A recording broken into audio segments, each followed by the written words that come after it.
दोस्तों नमस्कार।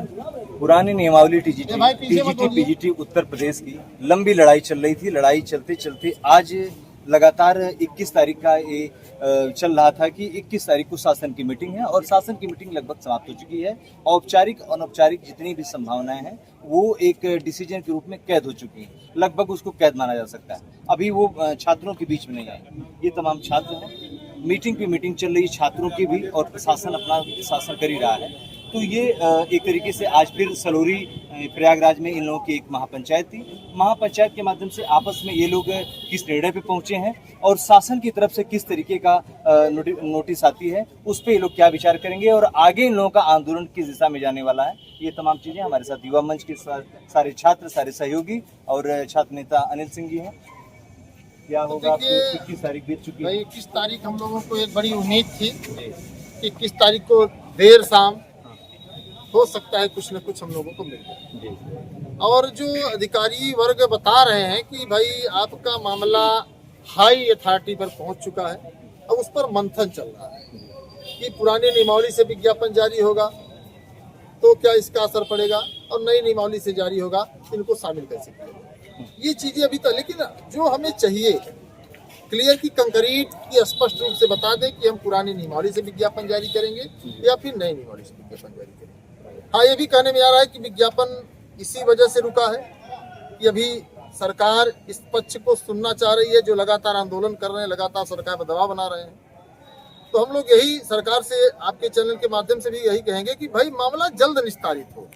11 जून से लगातार हम लोग आंदोलन कर रहे हैं और हम लोग संवैधानिक तरीके से आंदोलन कर रहे हैं। ऐसा नहीं कि हम लोग संवैधानिक तरीके से नहीं, हम लोग 3 बार लखनऊ गए, वहाँ हर बार ये कहा गया कि मामला आपका बहुत जल्द निस्तारित होगा। अधिकारी वर्ग भी कह रहे हैं, लेकिन सरकार के लोग जल्दी निर्णय क्यों नहीं ले रहे, हम लोगों के लिए संशय का विषय बना हुआ है। और सच्चाई यही है कि जितने भी छात्र हैं वो लगातार रोज मानसिक उत्पीड़न को झेल रहे हैं। और ये बात मैंने शासन को भेजी भी कि सरकार जो है छात्रों के हित में अगर निर्णय लेना चाहती है तो तत्काल ले, इतना झेलाना क्या है। लेकिन आप तो देख ही रहे 11 जून से लगातार लोग लड़ रहे हैं। हाँ, आपके पक्ष में होगा, शासन निर्णय लेगा, हमारे बस में नहीं है, ये चीजें चली। लेकिन अब हम ऐसे स्थान पर पहुंच गए हैं कि वहां से अब चाहे फाइल हमारे पक्ष में आएगी या फिर जो है नई नियमावली के पक्ष में। तो ऐसे हालात में हम लोगों ने निर्णय लिया है कि भाई हम नई नियमावली के पक्ष में किसी भी दशा में जाने नहीं देंगे। और ये लड़ाई इस बात को लेकर कि हमें उम्मीद है कि चुनाव आ रहा है 2027 का, तो परीक्षा मुझे लगता है कि दिसंबर तक हर हाल में हो जाएगी। तो ऐसे हालात में पुरानी नियमावली को लेकर के तो हम लोग लड़ ही रहे हैं। साथ ही साथ ये जो सामान्य अध्ययन, जो नई चीजें जोड़ी जा रही हैं, सामान्य अध्ययन और माइनस मार्किंग, हालांकि माइनस मार्किंग से बहुत असर नहीं पड़ेगा, लेकिन जो सामान्य अध्ययन को जोड़ा जा रहा है इसमें आप समझिए कि हिंदी के अभ्यर्थी, चलिए कुछ जो पीसीएस की तैयारी करें उनके तो सामान्य अध्ययन के प्रश्न ठीक होंगे, लेकिन तमाम ऐसे ग्रामीण पृष्ठभूमि के छात्र हैं जो लगातार एक शिक्षक बनने का सपना पाल करके कड़ी मेहनत की। अब उनको सोशल से या सामान्य अध्ययन से कोई मतलब नहीं था। अब वो सामान्य अध्ययन पढ़ तो लेगा, लेकिन उसको कहाँ लगाएगा। भाई हम किसी चीज को उतना ही पढ़ें जिसका इस्तेमाल हम कहीं कर पाए। उसका पेटेज भी तो 30 क्वेश्चन रखा गया। नहीं सर, 30 क्वेश्चन है, सही है, लेकिन उसका जो आप पूरा वो देखेंगे सिलेबस, तो उसने पूरा सोशल दे दिया, पूरा सोशल। तो मैं ये कह रहा हूँ कि जो इंटर कॉलेजों में या हाई स्कूल विद्यालय में शिक्षकों की भर्ती होती है वो सामान्य अध्ययन की नहीं होती, विषय विशेषज्ञ की होती। तो जब हम विषय विशेष, मैं तो कहता हूँ आयोग से कि विषय विशेषज्ञ में आप 125 नहीं, आप 500 प्रश्न करते हो। लेकिन दुर्भाग्य है कि अधिकारी अपने मन का कर रहे हैं। तो इसकी भी लड़ाई हम लोग लड़ने जा रहे हैं कि सामान्य अध्ययन नहीं होना। मान लीजिए सोमवार को फैसला आप लोगों के पक्ष में नहीं आता, हालांकि मैं ईश्वर से ही प्रार्थना करूंगा कि शिक्षा निदेशालय और तमाम जो नीति नियामक लोग हैं सद्बुद्धि दे और जैसे इन लोगों की लड़ाई रही है उस इनके संघर्ष को समझते हुए एक मौके की बस मांग है, तो उसको समझते हुए आप तमाम नीति नियामक जो लोग हैं कम से कम इस पर विचार कर सकते हैं कि इस उम्र में जब इन लोगों को पूरे परिवार का जो गृहस्थ जीवन का जो दायित्व होता है उसको न निभा के ये लोग सड़कों पे हैं एक मौके के लिए। लंबे समय से इसी प्रक्रिया के तहत चयन होता आया है और उसमें भी प्रश्न उठता है जो लोग इसी प्रक्रिया के तहत चयनित हुए हैं। तो मैं यही मनाऊंगा कि आप लोगों के पक्ष में मामला है। यदि अगर नहीं ऐसा होता है तो आगे अब देखिए, यदि ऐसा नहीं होता है तो फिर हमारे लिए तो रास्ता एक ही, आंदोलन करना।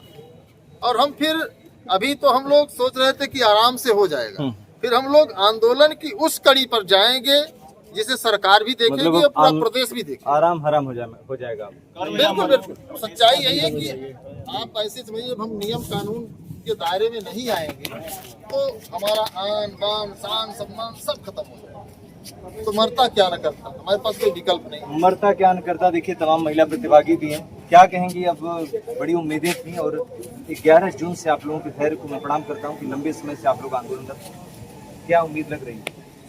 कुछ नहीं है, बहुत मानसिक पीड़ा हम लोग झेल रहे हैं, किसी से अपने दुख हम लोग बयान नहीं कर सकते हैं सर, क्योंकि दूसरे से हमें विकल्प नहीं बचा है। और 45 डिग्री टेम्परेचर में हम लोग पत्थर गिरजा घाट पे बैठ के सरकार से एक उम्मीद लगाए थे कि हम लोग को एक मौका मिल जाएगा, और सरकार हम लोग के साथ और हम लोग की भावनाओं के साथ और हम लोग की उम्मीदों के साथ खेल रही है। बस आश्वासन पे आश्वासन दिए जा रही है और हम लोग के साथ इतना अन्याय कर रही है कि सर हम लोग चुनाव में बताएंगे उन लोगों को कि क्या इस तरह से जो हम लोग के साथ कर रहे हैं। पीड़ा सर इतनी है कि देखिए, ये बता नहीं सकते, इतनी व्यथित हैं कि ये बोल नहीं पा रही हैं, लेकिन जो भी अल्फाज निकले हैं वो इतने रुदासे स्वर में इन्होंने सारी बातों को कही। 11 जून से 46 डिग्री तापमान में ये लोग बैठे रहे, सिर्फ इस आस में आश्वासन मिलता रहा, ये लोग ज्ञापन देते रहे और उसके बाद ये लोग घर चले जाते थे। संघर्ष विराम संघर्ष के दौर से लोग गुजरे हैं। क्रमिक अनशन की प्रक्रिया इनकी लगभग दो महीने पूरे हो चुके हैं और अब इस नतीजे पर ये लोग पहुंचे हैं कि जिस तरीके का इनका भाव है, जो इनका प्रकटीकरण, जिस तरीके से इन्होंने सारी बातों को रखा है, थोड़ा सा भी अगर आप लोग इसको समझ सकते हैं तो एक मौका इन लोगों को दीजिए, सिर्फ एक मौका। और योग्यता डिग्री लेने के लिए 5 वर्ष का समय, जो भी उसके लिए समय लगता हो, उसी की इनकी मांग थी, क्योंकि उसी प्रक्रिया के तहत ये लोग एग्जाम इसके पहले दिए हैं और इनके तमाम सहपाठीगण उसी प्रक्रिया, उसी रास्ते से चयनित भी हुए। तो इसलिए वो मैं समझ सकता हूँ और कोई बात नहीं है, ये आंसू आपके जाया नहीं होंगे। क्या लग रहा है अभी आपको? कुछ कहना चाहेंगे आप? सर क्या कहें, सरकार तो हम लोगों को कहीं का नहीं छोड़ी। वो कहावत है ना कि ना आप घर के रहे ना बाहर के रहे, हम लोग तो अपने ही परिवार में शर्म के हमारे सर नीचे कर दिए। इतने सालों की मेहनत थी, सरकार ने पूरा पानी फेर दिया और जो भी हम लोगों ने सपने देखे थे, हमारे माता पिता ने देखे थे, उसको एकदम कुचल दिया, उन्होंने रौंद दिया, जिसकी कोई सीमा नहीं कही जाती। हमें माननीय मुख्यमंत्री योगी आदित्यनाथ जी से ये उम्मीद नहीं थी। वो तो कहते थे हमेशा कि भाई हम अपनी बहनों के लिए बहुत कुछ करेंगे, जैसे कि अभी रक्षाबंधन आ रहा है, आप निःशुल्क बस है उससे बहनों को आने जाएंगे, उससे कोई मतलब नहीं। जब यहाँ बहनें आपकी सड़क पे आ गई हैं, छोटे छोटे बच्चों को लोग आंदोलन में लेके आ रहे हैं, लखनऊ जा रहे हैं, योगी जी कहाँ हैं आप? ईमान आपका खत्म हो गया है या आंखों में अब आपके पानी नहीं रह गया अपनी बहनों को इस तरह परेशान देखे? ये हमारे भाई लोग इतने दिन से आंदोलन कर रहे हैं, लखनऊ कुछ नहीं तो हम लोग 4 बार जाते हैं, लेकिन कोई भी उसका हल नहीं निकला। शिक्षा मंत्री जी से भी मुलाकात हुई, उन्होंने कहा कि आश्वासन दिया, लेकिन उन्होंने काम एक पैसे का भी हम लोग का नहीं हुआ। हम लोग लखनऊ जा रहे हैं, प्रयागराज जा रहे हैं, धरना दे रहे हैं, बस यही हम लोगों का सुबह से उठ के काम तक होता है। जब हम लोग को पढ़ना चाहिए कमरे पे, हम लोग सड़क पे दौड़ रहे हैं। बताइए ऐसे युवाओं का भविष्य कहाँ है? ऐसे देश का ऐसे आगे हम लोग क्या कर पाएंगे? सरकार को समय बहुत ही गंभीर स्थिति है। मैं तो योगी आदित्यनाथ जी से हाथ जोड़ती हूँ, हम लोगों को मौका दे, हम लोगों की सुनवाई करे जल्द से जल्द। रक्षाबंधन का पर्व है और एक प्रयागराज से एक बहन की ये गुहार है और उत्तर प्रदेश के मुख्यमंत्री आदित्यनाथ जी को कि अगर आप भी इस विषय की गंभीरता को समझते हो, ये जो 2 माह का 3 माह का इनका संघर्ष रहा और जिस तरीके से ये अपनी बात रखते रहे, शांति प्रिय ढंग से लोकतांत्रिक मूल्यों को आत्मसात करते हुए गांधीवादी तरीके से, ये गिफ्ट देने का एक अच्छा अवसर आपके लिए भी है कि एक मौका आपकी बहन गिड़गिड़ाते हुए भीख मांग रही। ये राखी के रूप में इनकी राखी भी आपको पहुंचेगी, पुरानी नियमावली की राखि सीएम को जरूर पहुंचेगी प्रयागराज से। आप उसको बांधिएगा और बांधने के बाद अपनी बहनों को एक मौका देने का प्रयास करिएगा।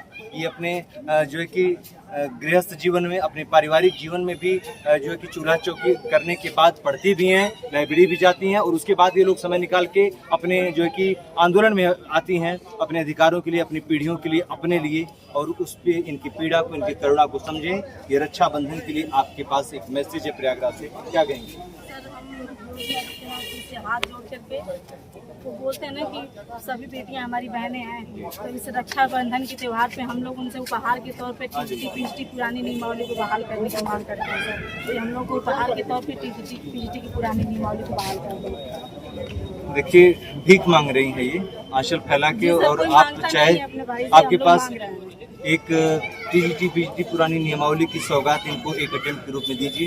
ये लोग प्रार्थना भी कर रहे हैं और आपके सामने रक्षाबंधन के पर्व आप इनका बेहतर बना सकते हैं। आपसे शिक्षा निदेशालय में जो लोग भी बैठे हैं, तमाम नीति नियामक जो लोग लखनऊ में बैठे हैं, आंदोलन ये अपने तरीके से जैसा आप लोग चाहते हैं सरकारी तंत्र में, वैसा ही आंदोलन की इन्होंने नज़ीर पेश की है पिछले 2 माह से। लेकिन अब इनको प्रतिफल उसका मिलना चाहिए, और आप जो है कि ये जिस तरीके से इनकी गुहार है आप इस पर अमल करें और तमाम जल्दी से जल्दी इनकी समस्या का आप निस्तारण करें। पतवार फिर जुड़ेगा और टीजीटी पीजीटी पुरानी नियमावली में शासन की तरफ से क्या आया और छात्र उस पर इनकी क्या प्रक्रिया है, ये तमाम चीज़ें दिखाएंगे। जय हिंद साथियों, नमस्कार। सभी लोगों को रक्षाबंधन की ढेर सारी शुभकामनाएं।